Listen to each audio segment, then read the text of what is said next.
crossed. After a run of sensitive British men, Taylor Swift appears to be dating a stubbled American in a number 87 jersey, the Kansas City Chiefs tight end, Travis Kelce. The coupling has put America into something akin to a state of emergency, but on NBC's Today show, Kelce's mother Donna offered a display of calm. "It's fairly new," she told the show's co-anchor Hoda Kotb. "Just another thing that's amped up my life." When asked how she'd liked hanging out with a 33-year-old singer-songwriter at Arrowhead Stadium, Mrs. Kelce, wearing a dark jacket and green spectacles, smiled and said, "It was okay." For the NFL franchise, it was more than okay. The first game Swift attended, the Chiefs versus the Chicago Bears, became the most watched telecast of the week, and sales of Kelce jerseys grew by nearly 400%. Can romance be cashed out in brand loyalty? Certainly. When it comes to celebrity couples, passion and ambition are typically inseparable.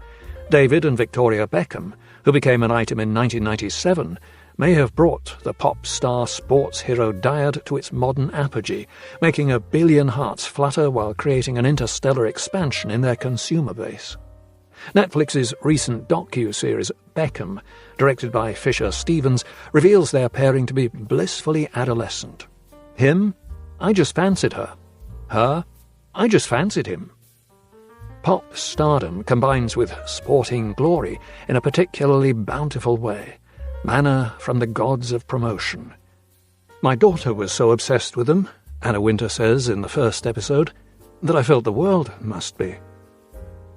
If you came of age amid the shining indivisibility of David and Victoria, it was impossible not to feel the push and pull of their particularly gigantic needs. It was about what me and Victoria wanted, and we wanted America. Still, the simplicity of emotional display in their romance makes The Lion King seem like Beckett. In the docu-series, the danse macabre of blame and heroism in soccer doesn't exert the same grip as the Beckhams' marriage, a story of modern fantasy and bronzed narcissism which seems only to enlarge with the accumulation of family members and sponsorships. Power couples can sell anything under the sun: deodorant, whiskey, watches, sneakers. But on a good day, the best ones will also bring metaphysics to the marketplace, retailing the ideas that no two people are merely themselves and that mega marriages are made in the groves of heaven. Behind this gauzy reassurance, of course, is the fear that we are all, in fact, utterly and completely alone, or, worse still, married to either Johnny Depp or Amber Heard. There are few early nights in the marriages of celebrity couples. By a sort of completion instinct, the excitable participants in these unions will usually toil for extra pleasure, high on joint enterprise and happy to mock the midnight bell. Beyoncé and Jay-Z, together since 2001, have long seemed addicted to the special lights that illuminate celebrities. Softened by maturity, they now yearn for the things they wanted before they had everything. But though the Knowles-Carters may have magnified the brand spirit into a new sort of romance, the idea of the celebrity couple really began in an excess of fervency, entering a plastic palace to a fanfare of ancient tubas. To be precise, it began with Richard Burton and Elizabeth Taylor in the 1963 spectacular Cleopatra. The actors' affair came to light during its filming, as a colourful tale from history was supplanted by something much more day-glow. In a vulture crown and mod eyeliner, more 1960s cat-eye than Nefertiti Cole, the ruler of Egypt demands that Mark Antony get down on his knees before her. Or is it the son of Wales who must kneel before the Queen of Hollywood? There had been famous and adulterous couples before, but not in widescreen, and not with the glut and the glare that came to be so pronounced in the case of Burton and Taylor. They had the largest entourage I had ever seen, Dominic Dunn remarked, and the people who worked for them worshipped them. This is the first rule of modern celebrity coupledom. There are always more than two people involved. The best matches, where the couple parries the joys of domestic life with the task of world domination, are ones in which even the children are drafted into the entourage. The second rule: the marriage should be operatic. That's to say, extravagantly distant, with a strong sense that everything is taking place on another planet. "I love Richard Burton with every fibre of my soul," Taylor told the press in 1974, announcing their first divorce. The marriage had devolved into a prison of publicity. Like many repeat offenders, they would find life outside the institution difficult to manage. Taylor and Burton's is a pop art story, the British writer Roger Lewis offers in his fabulous new book, Erotic Vagrancy, everything about Richard Burton and Elizabeth Taylor. River Run. Their abundance and violent greed belong with comic books and bubblegum machines, with Roy Lichtenstein's enlarged comic strips of lovers kissing. The phrase erotic vagrancy, vagabondaggio erotico, had appeared in a letter published in L'Osservatore della Domenica, an edition of the Vatican newspaper, in April 1962, implying that Taylor was a homewrecker who went from man to man, murdering marriages. The letter went on to question Taylor's suitability as an adoptive parent, saying that children need a serious mother more than a beautiful mother. Taylor asked if it was possible to sue the Vatican. Even after a couple of millennia, Cleopatra in her split skirts was still an affront to the apostles of Roman Catholic life. The item set the tone for the duration of the Burton-Taylor relationship, where every illness and every diamond would be the subject of ravening public interest. Biography is historical fiction. Lewis, the author of several biographies that read like novels of manners, writes. At roughly 600 pages, this latest is tectonically subjective, one aspect of his fandom constantly sliding under the plate of another, and he can only be right to call it an occult story. The saga of Taylor and Burton is about extra-human obsession. "I think it was a little like damnation to everybody," Taylor wrote in a bit of a champagne rush. But it felt like a blessing, too. During the Cold War, she and Burton managed to launch a whole industry of self-magnification based on their personal ups and downs, and it made the mortals feel better. "Richard and Liz Burton are completely corrupt," the director Tony Richardson wrote to Christopher Isherwood in 1964. "They think only of money." The habit is more familiar today, luxury and exclusivity as brute personal helicon, but people noticed when the couple began purchasing all the first-class seats on the flights they took to keep civilians at a distance. Biographers report that Taylor insisted on having chili, some say hamburgers, flown to Rome from Chasen's in West Hollywood. Rules existed only to be bent. When they were at the Dorchester, Lewis informs us, the Burtons kept a boat anchored on the Thames for their dogs and cats, which couldn't come ashore because of quarantine restrictions. Before Burton and Taylor, Hollywood couples tended to conceal their amours in the same way that they concealed their wealth, surrounding it with high fences and studio publicists. Every marriage is a contract, but some are more contractual than others. Lucille Ball and Desi Arnaz, married in November 1940, covered their private life in a miasma of canned laughter. The marriage survived for 20 years and may have been the most famous one in America. Yet, according to each, it was never the union it seemed to be. In May 1945, Lauren Bacall married Humphrey Bogart, 26 years her senior. "He was not the prince on the white horse that I had imagined," she later said, but they shared a deadpan insolence that audiences admired. Bogart Bacall was a mood. She'd become integral to Bogey's stardom, thereby clinching her own. William J. Mann writes in Bogey and Bacall, the surprising true story of Hollywood's greatest love affair, Harper. 20 years before the Burtons arrived, trailing furs, vodka, and domestic violence, Bogey and Bacall were thought to be united in bad behaviour. Yet the great difference in the annals of celebrity coupledom is that the earlier system was built to protect the stars from their worst selves. Bogart was a drinker and an irascible loner, but these defects only burnished his legend. On September 25, 1949, after a spell at the 21 Club and a stop at the St. Regis Hotel, Bogart and an old friend ended up at El Morocco on East 54th Street. Along the way, the plastered chums had bought a pair of giant stuffed pandas. They dragged the bears into the nightclub, propped them up in a booth and ordered more drinks. In due course, a young model, Robin Roberts, decided she wanted to take one home. A panda, that is. No sooner had she grasped the inviting paw than Bogey stood up and, in her telling, twisted her wrist and pushed her. She fell to the floor during the encounter, causing a certain amount of bruising. The Battle of the Pandas made its way to court, where a judge ruled that Bogart was entitled to use enough force to protect his property. All the good feeling and all the prejudice was on Bogey's side. A cheer went up from the assembled spectators, bobby soxers and riff-raff, Alistair Cook reported at the time, with Miss Roberts descending the steps of the court to boos and catcalls. In those days, a famous married couple was thought to show its mettle by overcoming such nuisances.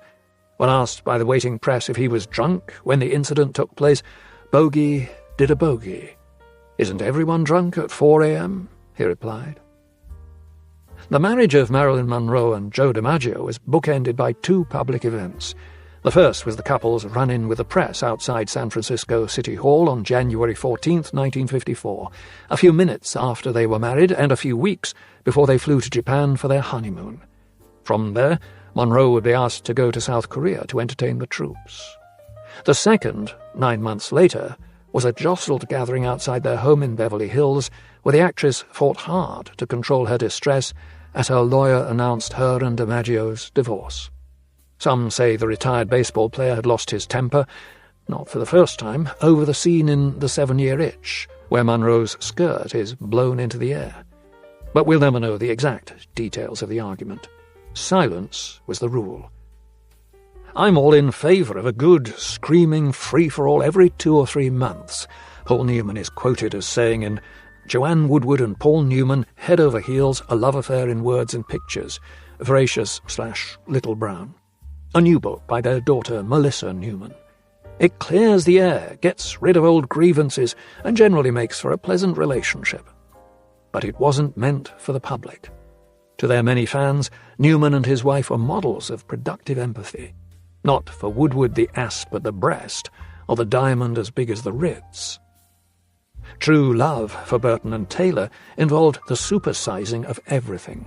More luggage, more jewels, more dogs and cats, more alcohol. But if you watch the films they made together, you can detect the steady progress of guilt and isolation, a spectacular melding of private and public selves as the two actors struggle to maintain some sense of their own identities. "I knew your taste in platinum. I wasn't too sure about the stones," the tycoon Paul Andrus Burton says early in The VIPs, 1963, handing his wife, Taylor, a sapphire and diamond bracelet, which makes her tearful on their way to Heathrow Airport. In Good Time, Terence Rattigan's screenplay reveals why. She is having an affair with an international playboy, Louis Jourdain, and she feels mixed up about it. Stuck at the airport during a fog, Burton and Taylor sparkle and dim through the intricacies of adultery, which everyone watching at the time knew had just happened in real life. Some of the jewellery in the film was Taylor's own, including the tiara her character wears in the opening sequence, a present from her third husband, Mike Todd. The film, centred on a pair of spoiled people who happen to want slightly more than everything, finds nourishment in the Burton's own reality. He shadows himself throughout, and when he speaks, in that voice of torn velvet, we believe we hear him twice. Burton only ever had two facial expressions as an actor, pointed disdain and abject self-loathing. By the end of The VIPs, he is maxing out on both, as he guns for his wife or runs for his life. It's hard to tell which in the lingering confusion. The Burtons were the first celebrity couple to be commandeered by the soap opera of their own lives, using their films as a rolling background. "I'm not so much interested in the men in your life as in your attitude towards marriage," says Dr. Edward Hewitt Burton, the Episcopal priest and schoolmaster who lusts after Taylor's character in The Sandpiper, a 1965 film set along the coastline at Big Sur. The Burtons were newlyweds when shooting interiors began in Paris, of all places, the previous year.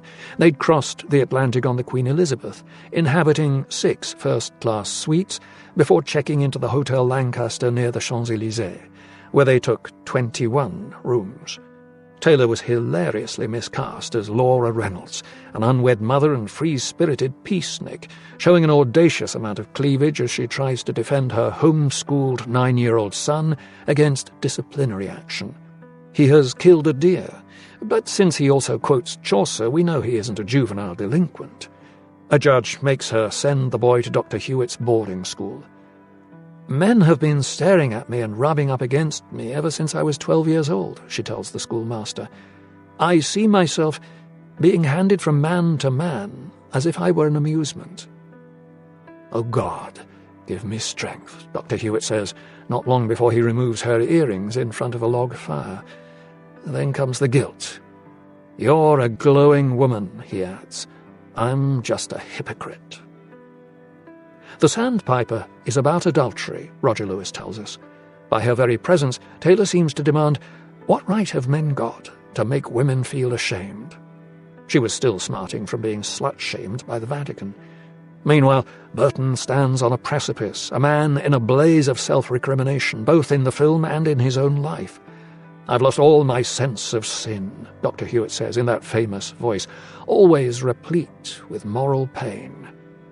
That's about the nicest thing a person could lose, Laura replies.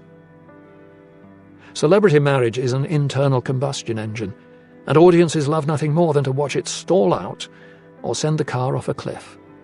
By the time we get to the fictional college campus in Who's Afraid of Virginia Woolf, 1966, an alcoholic haze threatens to mist up the lens. So does the too muchness of the Burtons' own lives, all that beauty and conscience. The film's director, Mike Nichols, felt that Burton was in love with ruin. He was enthralled by the idea of large, romantic self-destruction, Nichols later said. In the film's Martha and George, the concept of celebrity coupledom meets its keynote speakers, and we are confronted with a kind of confessional poetry in which these famous spouses become fully alive to what we determinately imagine they ought to be feeling. Radiating verbs and verbiage, Martha comes out of Elizabeth Taylor like a wife on fire, swilling gin and crunching on ice cubes, goading, accusing, threatening and injuring, while George, the failed man of the history department, seeks to settle all the great scores. I cannot stand it, he says. You can stand it, she replies with tousled alacrity. You married me for it. In more recent times, matrimonial dishevelment and the unravelling of bliss have yielded to gladiatorial combat, with each gossip site its own coliseum. Many celebrity couples have taken to this realm. They live out their relationships there, but for others the trials of a famous marriage are merely a throat-clearing exercise for the ultimate song of self-love. I want to emphasize that I am not an expert trained in any form of therapy, Jada Pinkett Smith warns in her strenuous new memoir, Worthy, HarperCollins, before attempting every aria in the self-help songbook. Burton Taylor notions of the living soap opera are to be found everywhere in Pinkett Smith's account of her life, but with added chakras, extra doors of perception, and levels of self-pity that Elizabeth Taylor would have regarded as not quite in the party spirit. Pinkett Smith's story is simple. She married a megastar. At first, Will Smith was her new Prozac. She has battled depression, and they could go toe-to-toe, talking about everything and reading the Tao of Physics together. Funny how the authors of these memoirs are never reading books like the ones they are writing. When Smith asked her to marry him, she went to Harry Winston in Beverly Hills and bought a nice-sized pear-shaped diamond set in a platinum band. She had to make it all real. By buying my own ring, I took some measure of control, she explains. They went on to have 2 children together. The marriage seems from the very beginning a form of conscious uncoupling, to borrow a phrase popularized by Gwyneth Paltrow and Chris Martin, copyright 2014. By the time we were married with children, Pinkett Smith tells us, it was obvious to me that Will and I had very different perspectives about the trappings of fame. By way of example, we learned that the Clintons invited her husband to host the New Year's Millennium celebrations in Washington, D.C. in 1999. Pinkett Smith writes, when Will told me we were invited to stay overnight at the White House, after a long, tiring night with young children, I had to say, this is too much. Jada, it's the Lincoln bedroom, he persisted. We get to sleep in the same room as the Emancipation Proclamation. Will, I get it, but after that long night, I'm not trying to stay in Lincoln's dusty-ass bedroom. It took another 16 years for them to split up. Except in a new kink in the coverlet of celebrity matrimony, they never divorced, and have continued since 2016 with the story that they are man and wife. By his own admission, feelings were not a priority for Will, Pinkett Smith writes. How he felt, how anybody felt, was not a priority. That was a difficult reality for me to continue to navigate and accept. Smith would later deal with his lack of feeling, or his lack of something else, by slapping the host of the 2022 Academy Awards, Chris Rock, who just made a joke about Pinkett Smith's hair, evidently trespassing on a universe of personal complexity. The Smiths' response to the pressures of a celebrity marriage was to keep stum and protect the brand. Others end things in a festival of acrimony. The British actress Sophie Turner, late of Game of Thrones and a stalwart of the X-Men franchise, has recently been spinning in a tabloid centrifuge alongside her husband Joe Jonas of the pop trio The Jonas Brothers. Negotiations about the 4-year marriage, which also produced 2 children, are at such a pitch that they can only be hours away from reaching the United Nations. Turner and Jonas's mutual bitch-slapping might recall another magnificent custom from the Burton Taylor playbook, to mobilize, amid such classical drama, the doom-loving choruses. In modern costume, they are the entourages and the press. I could hear them fighting at night in their room, a crew member on The Klansman from 1974 said. Taylor retreated from there into a scrum of doctors and journalists, hinting at a cancer diagnosis before proclaiming her and Burton's irreconcilable differences. She would in fact live another 36 years. In the era of Turner and Jonas, the estrangement of famous couples is a process that happens by increments on social media. People take sides, people shout and bawl, people like or unlike the antagonists. In a recent filing, Turner claimed that she learned her husband was divorcing her by reading it in the press. Jonas denies this, but after a period of mediation and more stories on page 6, an initial custody agreement has been reached. The gift of Burton and Taylor was to bring to the marriage of true minds a powerful whiff of impending disaster. Taylor was cast in the 1974 film adaptation of Muriel Spark's The Driver's Seat, the story of a woman who is travelling to an unnamed European city to be murdered. Spark initially thought that Taylor was right for the part, as did Taylor herself, but later came to feel that the actress hadn't been up to it. She looked less like someone who wanted to be killed and more like a woman in search of a martini, Spark judged. Both on-screen and off, Elizabeth Taylor was never a very believable victim.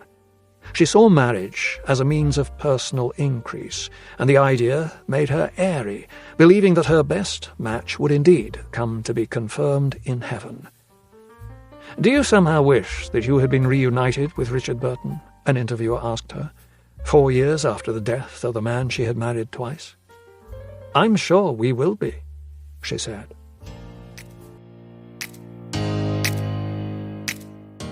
What do you think of this new early retirement scheme? Oh, I think it's marvellous. I know I'm only 59, but I've been working since I was 20, and I feel like it's time for a bit of rest and relaxation. I know.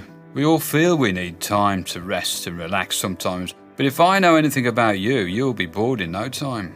You know how people always say that they're going to do all sorts of interesting things when they retire, and what do they end up doing? Watching TV all day, bored out of their minds. But Jim, I wouldn't give myself the time to get bored. You know how much I've always wanted to travel. I've just never had the chance. And now I've saved up quite a lot of money, so retiring early will give me the opportunity to travel while I'm still young enough to enjoy it. Just imagine, China, Japan, South America. Yes, being able to travel sounds great, if you've saved up enough money. But just imagine how difficult it is even to survive on a pension if you haven't saved any money. And of course, the earlier you retire, the less money you'll have. You do have a point. I know a lot of pensioners find it hard to get by, but still, think of all the free time you'd have. When I'm not travelling, I'll be able to spend as much time as I want with my family and friends. I'll have the time to get to know my grandchildren better. Yes, and I'd have time to fish and play golf and, hundreds of things. But don't you think it's a waste of experience? You and I are both very experienced people with a lot to offer in the workplace. I mean, you can't just have offices full of young people who've never had to deal with certain situations before. No, I think it's a terrible waste of useful people. You may be right, but personally, I prefer to leave it to the younger ones. They'll learn just like we did when we were starting out.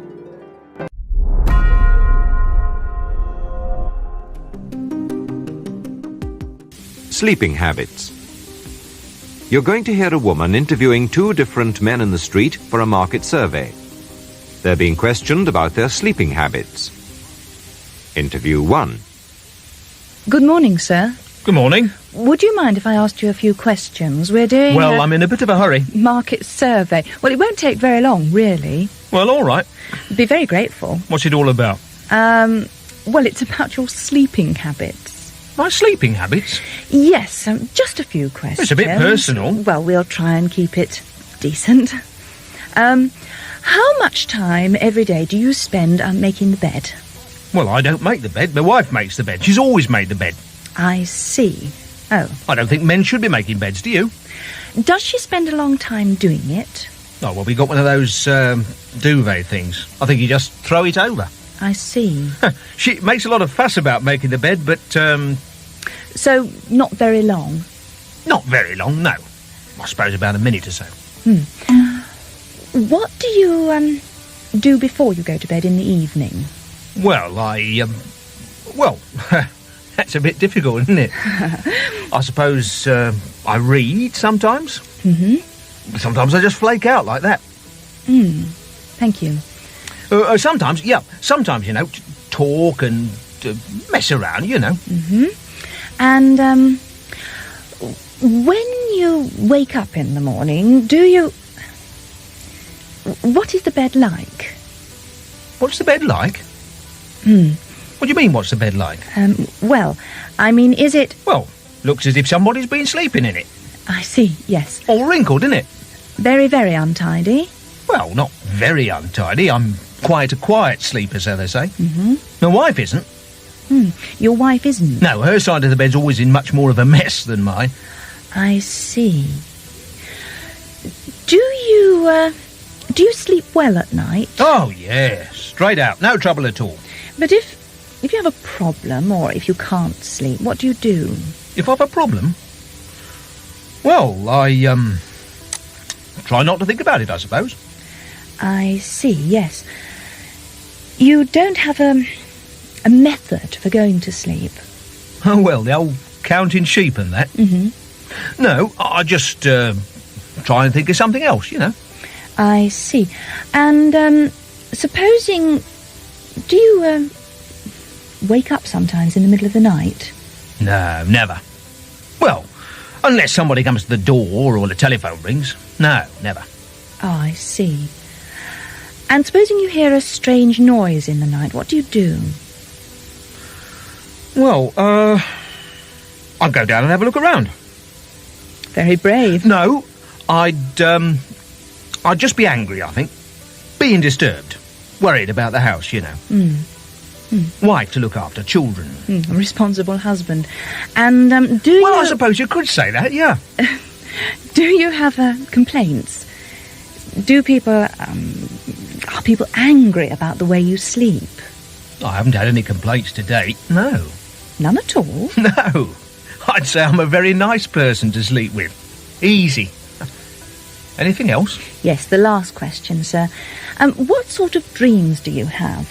Well, don't dream much, actually. Never? No. No, can't say I dream. No, not very much. What was the last dream you had? Oh, well, I always try and remember them when I wake up. If I've had a dream. Then it just goes. I used to try writing them down or talking about them, but my wife doesn't seem very interested now. Says my dreams aren't very interesting. Oh, dear. Oh. So, well, anyway. Well, maybe you could tell me about them. Anyway, then, thank you very much, sir. Yeah. Maybe I might do that. Thank you. Yes. Right. Goodbye. Goodbye. Interview 2. Good morning, sir. Good morning. I wonder if you'd like to answer a few questions. Well, we're doing a market survey. Depends what sort of questions they are, eh? Well, it's questions about your sleeping habits. Sleeping habits? Well, I suppose that's all right. Yes, well, what do you want to know? Right. What would you do if you heard a strange noise in the middle of the night? I'd wonder what it was, I suppose. And then I'd see if it happened again. I would lie awake a little while, waiting to see if it happened again. And if it did, I suppose I'd get up and go and see what it was. Very courageous. If you can't get to sleep at night, what do you do? Have you a special method? Well, I generally go to sleep straight away. I don't have any trouble getting to sleep. Well, if I do have, occasionally happens about once every 6 months, I suppose, that I can't go to sleep. And then I lie awake and I think about things. Think about things. And what about before going to bed? What do you do before you go to bed? Well, it depends. If I've been out, I don't do anything. I just come home and go straight to bed. I clean my teeth. Good. Now, that's one thing I do before I go to bed. Well, I occasionally read a bit, but if I read, I tend to go straight to sleep. I can usually read about a page and then I go straight off. Yes, me too. Yeah. And when you dream, what do you dream about? Now that's a very interesting question. Yeah, I've been dreaming a great deal recently, as it happens. Have you? Have you? I've had dreams every single... Well, all the way through my holidays. I've just come back from my holiday and I've been dreaming every single night. Quite worrying dreams. Very worrying dreams. For example, I had a dream about parrots the other night. Parrots? Yeah, green parrots. I mean, they shouldn't have been there because we weren't in any tropical country or anything. No. It was a flock of parrots. A flock? A flock. A whole flock of parrots. That's funny. And there I was, climbing up this stream bed. Yes. With these parrots flying around. Most extraordinary. Really? Yes. Would you describe that as a nightmare? Well, it's rather worrying, don't you think? Very. Well, another question, sir. How much time do you spend making your bed every day? I don't spend any time at all. I just get out and then I get back in the evening. I see, so no time at all. And, yes, the last question. Have you had any people complaining about your sleeping habits? Complaining? Yes. That is to say... What would they complain of? Do you perhaps snore at night? No, I don't snore. Perhaps you talk in your sleep? No, I tend to take up rather a lot of room, though. Yes, I can see that. Yes, I do tend to use up more than my fair share of the bed, yes. But you... Roll around a bit.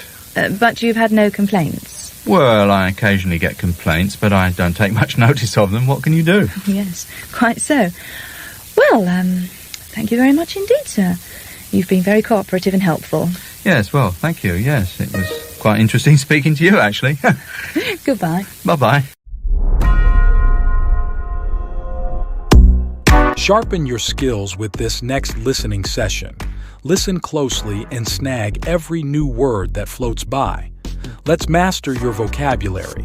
Unsheathe your inner voice and practice pronouncing each word. Craft a short sentence to acquire its meaning and lock it in your memory. Let's unleash your vocabulary potential. Flat hunting. John is staying with Brenda while he looks for a flat. You'll hear them discussing some advertisements for flats to let in the newspaper. Well, it's really nice of you, Brenda, to invite me to stay until I find this flat. But I'd really like to try and find something. Have you got any suggestions? Let's have a look in this paper here. Let's see. You're looking for a 2-bedroom place, aren't you? Well, yeah, preferably. Because your son might be coming to visit you sometimes. Yeah. Well, of course, I'll be working in Kensington, so... In Kensington? Well, let's see. So within striking distance. Can you see anything? There's something here in Chelsea. That's not too far away. Chelsea, let's have a look. Let's have a look at that one. 3 rooms, kitchen and bathroom. That's okay, isn't it? Wonder why they say ideal overseas visitors. £80. That's why. Charge you the earth for it. Is that more than you can afford, eh?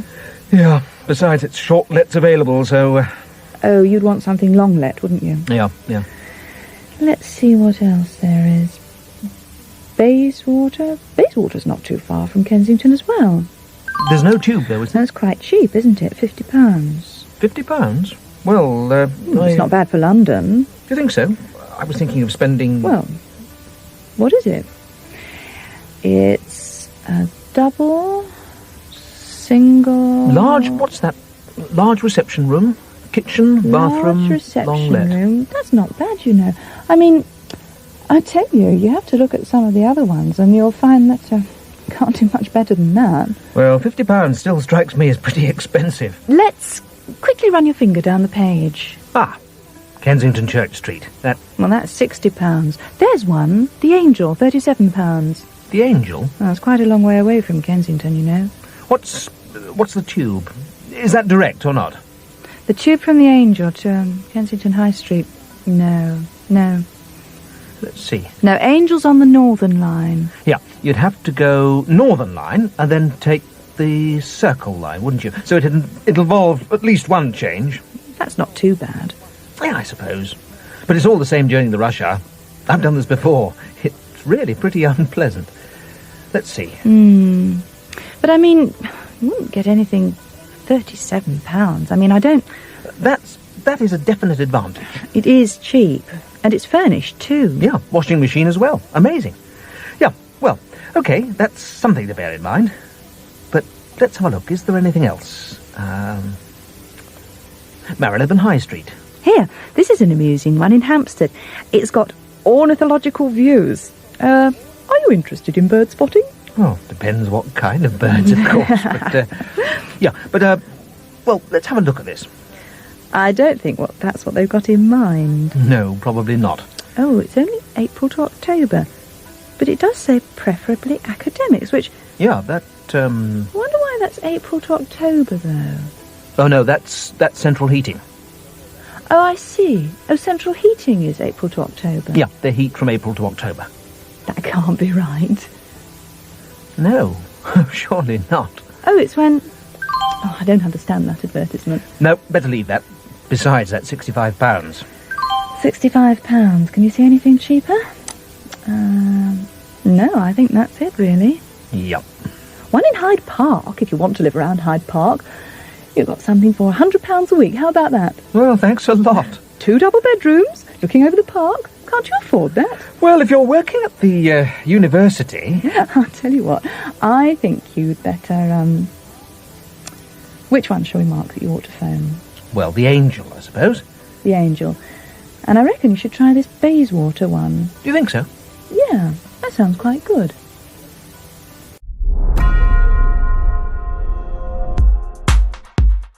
Getting there. A woman and her husband have planned to go to Spain for their holidays. The man has heard that going by ship is the best way of getting there, but the woman is not so sure. I was thinking about our holiday this summer. Yes, I'm looking forward to it. Well... It's going to be lovely driving out there. A colleague at work showed me this advert here. Oh, yes. I thought it looked really interesting. I think we might have to change our plans. Why? I don't see any reason to change our plans at all. Well, he says that he and his wife last year went by ship down to Spain. By ship? Yeah. Oh, you'd be seasick all the way. Well, he said they had a lovely time. Never had such a relaxing holiday. I don't believe that at all. What's relaxing about being on a boat? Well, he said you just sat there and you let things happen. And they go to all these marvellous things happening on board. Such as? Well, you can go to the cinema. You can just sit in a deck chair. They show you old films all the time. Well, maybe they don't. Not these days, I'm sure. Probably got a choice. And then, you could just sit and watch the sea going past. Well, that's very boring, isn't it? If you take the car, you've got the freedom of the road. You can see the countryside. Freedom of the road? Yes. All that pollution? Think of all the fresh sea air blowing in. Yes. All you see is the sea, and then you get sick. And then you can drive off little roads, visit the villages, visit the churches, the cathedrals. And how long's that going to take? Well, you can take as long as you like. You're quite free to spend a long time doing it.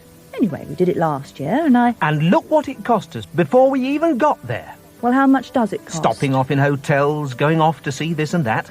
Well, that's because we didn't book. But if you book ahead and book nice cheap hotels, They that'd be all don't right. have cheap hotels on the motorway. Yes, they do. Well, you drive off the motorway. Well, I like the idea of just paying a lump sum and there you are. You've got everything. All your food, all your cabin. You get everything. Drinks are cheap. Drinks are cheap. Well, you can get cheap drinks in France anyway, no problem. And then think about the children. Much more fun for them. There's a nursery, and they can go and play games on the deck. What sort of games? They'd like the cinema. Well, they've got these, what's it called here? Quoits. Quoits? What's that? No, he was telling me about it. It's a thing you've got these round things, and you whiz them along. A bit like bowls, except they're flat. Quoits, I see. What else can you do? Well, they've probably got lots of other games, too, and there's a swimming pool, too. Well, you can swim in the lot, can't you? Swim in the rivers. Well, you can... When you're going down on the motorway. Yeah, but there's always somebody tells you can't swim here. What's that sign they have there in French? I don't know. Anyway, it says no swimming. Well, I don't know. I think this is much better, you know. Last time but by the time we got there, we were exhausted. And then we'd spent everything we had. yes. Well, it's not really very expensive, you know. I'm sure the boat costs a fortune. Yeah, and then... And you'd be drinking all the time. You'd be at the bar all the time, spending all our holiday money on duty-free whiskey. I know you. We'd be meeting some interesting people. But you don't meet any interesting Didn't meet people. anybody. Well, we didn't meet anybody in the car, did we? A few angry drivers. And then remember what happened then? No. Nearly had an accident going down, trying to drive on the wrong side of the road. Right side for them, I suppose. Well, yes, I mean, that wouldn't happen again. And you remember all that trouble we had trying to get the petrol when they had that petrol strike?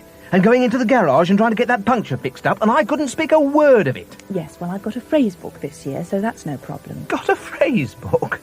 Well, that's not going to help us. Why don't we just go with sort of ordinary English people and talk to them on the boat? Well, I still think we should go by car, because when we get to Spain, we want to travel around by car, and we won't be able to see anything if we haven't got the car with us. Well, if we haven't got the car with us? Yes. But we can take the car with us. We can take the car? We can take the car with us. Says here, book your family and car. On the boat? And travel direct. Yeah. Yeah, you'll put your car on, so if you want to do all this freedom of the road business, you can do it when you get there. Oh. Well. We'll see you next time for more exciting and helpful videos to help you master your speaking fluency through our listening sessions. Thank you for being with us.